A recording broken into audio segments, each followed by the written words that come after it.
इस वीडियो में हम एक इम्पॉर्टेंट लैंडमार्क जजमेंट डिस्कस करेंगे जो कि प्ली ऑफ अलीबाई पर बेस्ड है और जजमेंट का नाम है Dudhnath Pandey versus state of UP.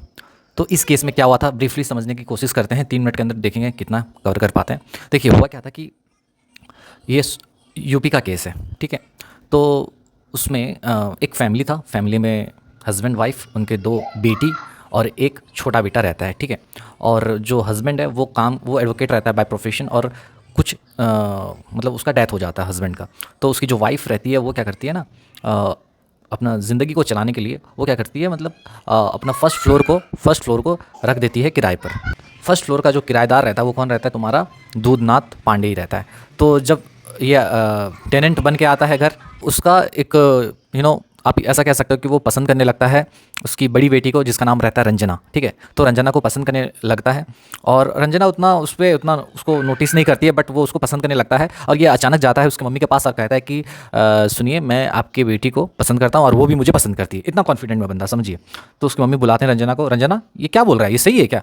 तो रंजना बोलती है नहीं, ये कौन है, मैं तो इसको ठीक से जानती भी नहीं, बस इतना जानती हूँ कि ये तो हमारे घर के ऊपर किराए पे रहता है। तो उसकी मम्मी को जैसे ही पता चलता है, तो आपको पता है कि मम्मी लोग का जो रहता है दिमाग बहुत ही तेज काम करता है।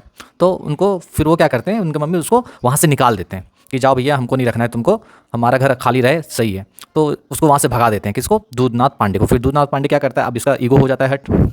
ये क्या करता है, कोर्ट में एक पेटिशन डालता है, मतलब रिट फाइल करता है कि भैया, रिट कौन सा, हैबियस कॉर्पस का, ठीक है, कि रंजना को उसके घर वालों ने इलीगल तरीके से डिटेन करके रखा है, और इस तरीके का रिट फाइल करता है, ठीक है। जब उसका केस का हियरिंग वगैरह होता है तो पता चलता है, इसको बुलाया जाता है रंजना को। रंजना कहती है नहीं, तो मैं तो मेरे घर वाले तो, मैं अपनी मर्जी से अपने घर वालों के साथ हूँ, कौन मुझे डिटेन करके रखेगा। तो वो भी रिजेक्ट हो जाता है इसका रिट। फिर सेकंड टाइम फिर से ये कोशिश करता है, इस बार फिर से कोर्ट में फाइल करता है क्या, रेस्टिट्यूशन ऑफ कॉन्जुगल राइट्स, कि मैं और रंजना शादीशुदा हैं और वो अपने मायके में रह रही है, तो उसको बोलिए वो मेरे साथ आके रहेगी कोर्ट में। इस तरीके का एप्लीकेशन वगैरह फाइल करता है, ठीक है। तो कोर्ट फिर जब हियरिंग वगैरह होता है, उसको बुलाया जाता है, तो वो वही सेम चीज़ कहती है कि मैं तो उसको, ये हमारे पास किराएदार रहता था और ये मुझको पसंद करता था, तो हम इसको निकाल दिए थे। लास्ट टाइम भी ये हेबियस कॉर्पस का रिट फाइल किया था। तो फिर अगेन क्या करता है कोर्ट, इसके जो पिटीशन है उसको क्या करता है, रिजेक्ट कर देता है, ठीक है। अब इसका ईगो हो जाता है हट अगेन। फिर ये क्या करता है, अब 2 बार, एक बार तो घर से उसको निकाल दिया, 2 बार कोर्ट इसका एप्लीकेशन को रिजेक्ट मार दिया, तो अब इसका दिमाग पूरा बौखलाया हुआ था।